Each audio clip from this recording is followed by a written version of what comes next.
Avvalambor hammaga assalomu alaykum. Bu video darsligimiz asosiy mavzusi, ya'ni asosiy maqsadi qanday qilib chiroyli, mukammal va odamni ko'ziga yoqadigan CV yaratish. Nimaga bunaqa deyapman? Chunki baribir sizlar birinchi navbatda qaysidir kompaniyaga bir pozitionga apply qilmoqchi bo'lsanglar, har doim birinchi qiladigan ishinglar CV jo'natish bo'ladi. Va ularni birinchi sizlar haqidagi informatsiyalarni ko'rishi, qarashi, topishi ham CV orqali bo'ladi. CV ga qaraydi, ya'ni va albatta sizlarning CVlar shunaqangi informatsiyalar bilan bir to'yilgan yoki boyitilgan bo'lishi kerakki, bir marta qaralganda odamning attention, ya'ni nima desa bo'ladi? Xo'p, shunchaki e'tiborni tortadigan bo'lishi kerak-da. Shuning uchun o'zim shogirdlarimga har doim aytaman, har bitta CV yaratishdan oldin shu narsaga e'tibor berish kerak va ular yaratgandan keyin albatta ularning CVsini birma-bir ko'rib chiqaman. Nimani otashilash kerak, nimani qo'yish kerak. Chunki bu jarayon sizlarning birinchi qadaminglar va birinchi qadamni har doim chiroyli va mukammal qilib bosishga harakat qilishinglar kerak. Xo'p, birinchi navbatda nima qilamiz? Canva degan saytga kirib olamiz. Chunki bu Canva shunaqangi saytki, sizlarga shunday chiroyli tayyor shablonlarni yaratib bera oladi. Rangli shablonlar, ularni bemalol foydalanib, shunchaki o'zgartirish va rasmlar qo'yish orqali bu jarayonni yana ham osonlashtirsanglar bo'ladi. Xo'p, Canva degan saytga kiramiz. Men oldin registratsiyadan o'tganman. Sizlar ham o'zingizlar email orqali registratsiyadan o'tsanglar bo'ladi. Va bunga Canva saytiga kirgandan keyin sizlar qidirish bu search, ya'ni qidirish joyiga resume deb yozasizlar, ya'ni resume deb yozasizlar. Va mana sizlarga xohlaganingizcha shablonlar chiqarib beryapti. Alohida qizlar uchun, bolalar uchun rangli, rangsiz, yarim boshqa rangda, yarim boshqa rangda, mana bu joyda boshqachalari, bir nerealni chiroylilari. Har birini o'ziga yarasha qo'yilish kerak bo'lgan, o'zgartirish kerak bo'lgan joylari bor va bularni hozir sizlar bilan birma-bir ko'rib chiqamiz. Xo'p, biz sizlar bilan qaysi shablon tanlasak bo'ladi? Chiroylirog'ini, ko'zga yoqadigan ranglar bilan boyitilgan tanlaymiz iloji boricha. Informatsiyalar ham juda ko'p bo'lmasligi kerak. Xo'p.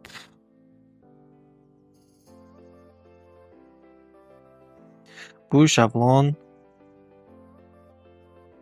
pulli ekan, adashmasam foydalana olmaymiz ekan. Boshqacharog'ini qidiramiz. Mana bunisi ishlatsak bo'ladi. Xo'p, ko'rib turganingizdek shu tayyor shablon. Buni kerakli joylarni olib tashlab turib, keraksiz joylarni bir o'zgartirish orqali bemalol o'zingizlarga xohlagan bir sevgan shablonni qo'ysanglar bo'ladi. Xo'p, hozir men nima qilaman? Ekran ozgina kattalashtiraman. Tepasiga nima yozamiz? Albatta, o'zingizlarning isminglar va familiyanglar. Agar sizlar qanaqadir ingliz tilidagi nima desa bo'ladi, nickname'inglar bo'lsa, buni kiritishinglar sizlarga juda ham katta nima deydi? Yordam beradi. Chiroyli bir taassurot qoldiradi. Lekin baribir o'zbekcha nom isminglarni kiritinglar. Tagiga you can call me or nickname deb chiroyli qilib yozib qo'ysanglar bo'ladi. Misol uchun Sardor Aliyev deylik. Sardor Aliyev degan do'stimiz uchun shunaqa bir shu ism familiyaga bo'lgan do'stimiz uchun CV yaratyapmiz.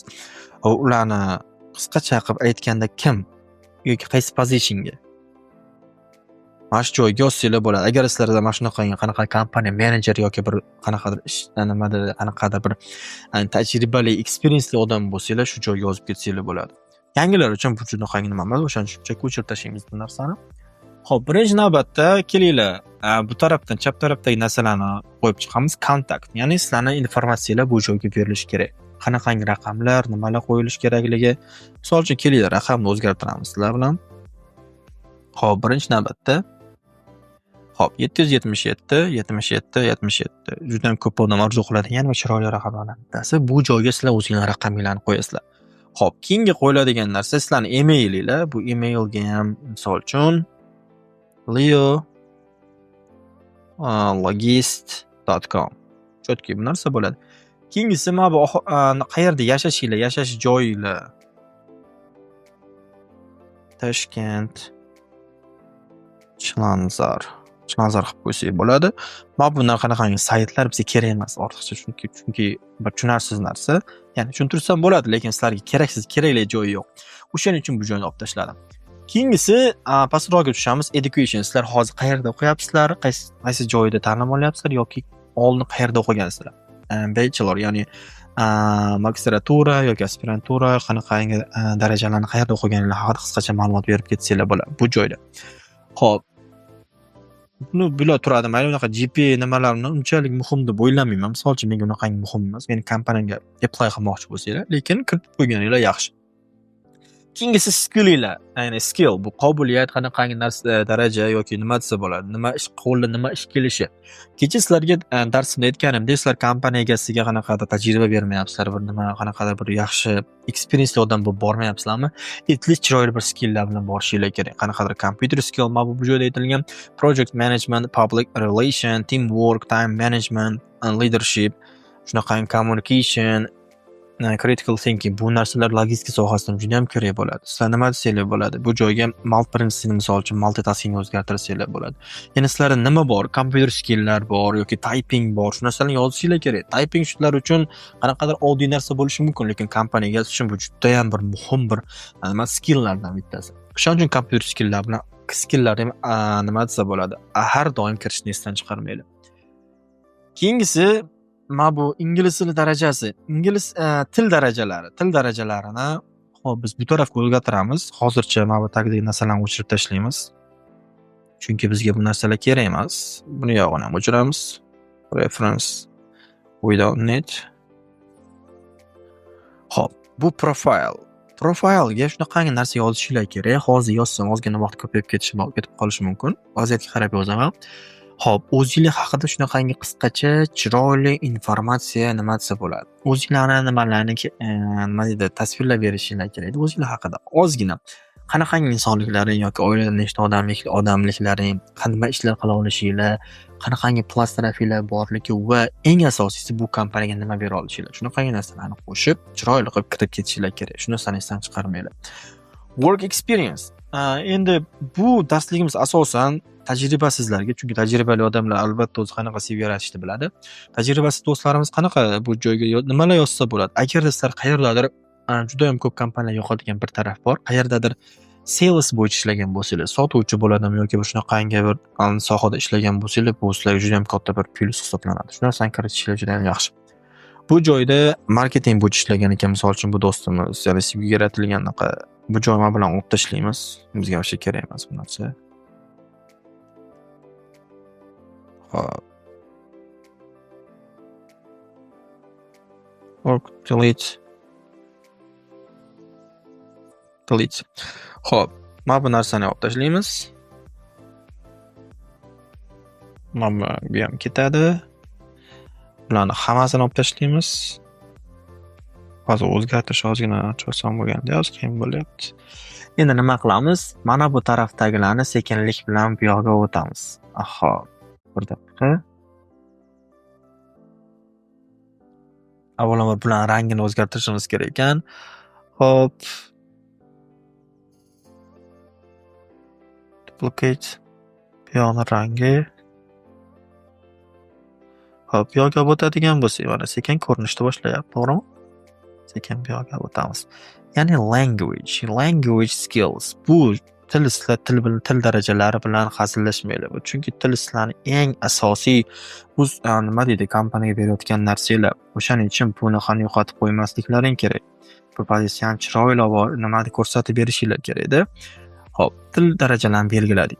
Endi qanaqa qilib yozish haqida sizlar bilan nima qilib chiqamiz? Ozgina buni kattaytiramiz. Va albatta bir narsani bilinglar, agar sizlarda ingliz tili darajasi qanaqadir nima deydi, IELTS ila bo'lmasa 6.5 7 deya olmasanglar ham at least darajanglar. Bir marta mockga boringlar. Mockga boringlarda o'shandan o'zingizning darajalaringizni bilib olib turib, chiroyli rost gapirish va yaxshi narsa. Va men bu qanaqa fluent, ya'ni chiroyli gapira olaman, advanced bunaqa narsalar nima deydi, unaqangi odam tortmaydi. At least darajani berish kerak. Misol uchun hop, C1 yoki keyingi sizlarga va bizga French, misol uchun French naqa kerak emas. Bu joyda Russian o'zgartiramiz. Russian, misol uchun, let's say B2. Keyingisi, yana nima yozyapsizlar? Albatta o'zimizning tilimiz o'zbek. Nima deymiz o'zbekka? Native.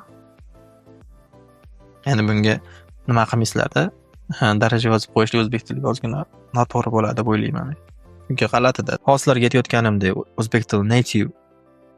bunga qanaqa yozmanglar, iloji boricha qanaqadir darajali yozmanglar. Va agarda o'zingizlarda qanaqa shunaqa Spanish shunaqa tillar bo'ladigan bo'lsa, shunaqa narsalar bo'ladigan bo'lsa, albatta bu narsalarni kiritinglar. Va mana bu joyga keladigan bo'lsak, misol uchun menga bunaqangi bu narsa kerak emas. Agarda hozir aytganimdek, nima desa bo'ladi, bu joyga nima yozsanglar bo'ladi? Qayerda oldingi ishlagan joylar, qayerda qanaqangi tajriba olgansizlar, experience aytganingdek, misol uchun men o'zim sotuvchi bo'lib ishlaganman. Tasavvur qilaylik. Sales agent desalar bo'ladi. Shunaqa sales agentda qayerda ishlagansizlar, nima ishlagansizlar? Chunki bu sotish nima deydi, sotish tajribasi, sotish qanaqadir qobiliyati bo'lgan odam bu degani zo'r gapira oladigan, nimasi zo'r odam degani-da. Communication zo'r degani va bu kompaniya egalariga, sizlarni intervyu qilayotgan yoki sizlarni qabul qilayotgan odamga juda ham yoqadi. Yana nima desa bo'ladi? Adashmasam shu.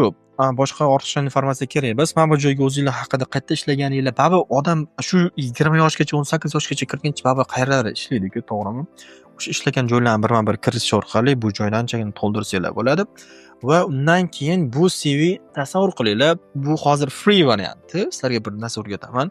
Agar bu free varianti bo'lmasa, buni share qilib saqlasanglar bo'ladi.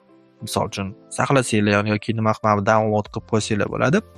Lekin hammasini ham download qila olmaysizlar. Mana misol uchun buni yuqorida ko'rganingizdek free varianti bor. Uni nima qilasizlar? Prosta sizlarga bir trik ko'rsataman. Prosta uni screenshot qilib olasizlar. Bo'ldi. Screenshot qilib olasizlar. Va sizlarga bitta shunaqangi yaxshi bir narxani aytib beraman. Har bitta men o'zim ko'zim bilan guvoh bo'lgan yoki o'zim tajribamdan ko'rgan bir narsani aytib o'tib ketaman. Hamma kompaniya egasi ham, har bitta HR ham har bitta CVni maydalab ko'rib chiqmaydi. Nimaga? Chunki bir pozitionga o'rtacha 100 tadan 500 tagacha, 1000 tagacha bo'lgan odam apply qiladigan bo'lsa, ularning hammasini ham CVsini ko'rib chiqish oson emas. Bir PDF da ochish ham oson emas. O'shaning uchun iloji boricha rasm shaklida tashinglar, o'zingizlarning nima deydi, CVlarni. Va bu tezroq ochilishlikka men uchun nima deydi, yaxshiroq sizlar uchun yaxshiroq bir hind bo'lishi mumkin. Chunki men PDF ochib, bittalab qaysi nimani belgilab ochib ko'rgandan ko'ra rasmni ochib ko'rish menga osonroqda, tushunyapsizlarmi? Shu narsani o'zingizlar take into account, ya'ni hisobga olib qo'yinglar. Qachondir CV jo'natmoqchi bo'lsanglar, CV yaratmoqchi bo'lsanglar, shuni ham bir hisobga olib qo'yinglar. Bu Canva sayti, bemalol hamma foydalansa bo'ladi. Free va premium variantlari bor. Hamma versiyalarni ko'rsanglar bo'ladi va bu saytda CV yaratishdan ko'ra juda ham ko'p imkoniyatlari bor. Bemalol foydalansanglar bo'ladi.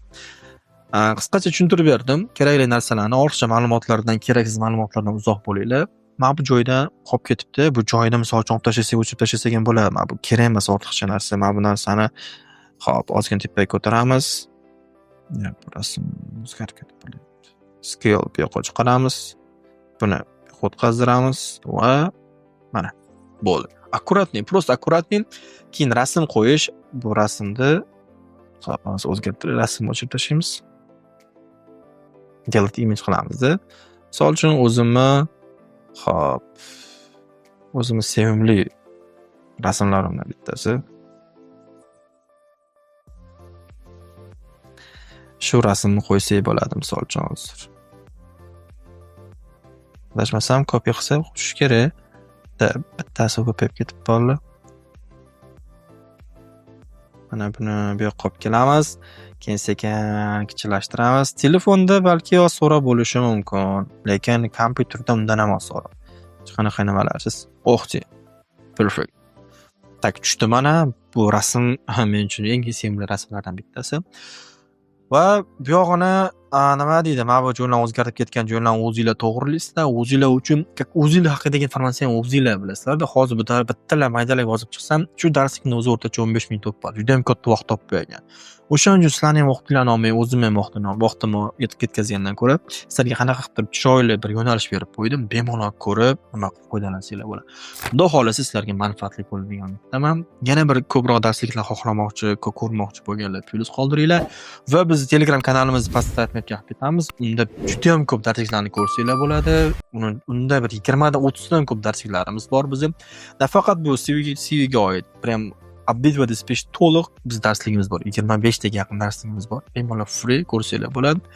Va yana nima? Instagram sahifamizni kuzatib boringlar, chunki hamma yangi informatsiyalar o'shda beriladi. Xudo xolasa sizlarni ko'rishguncha charchamanglar, sog' bo'linglar.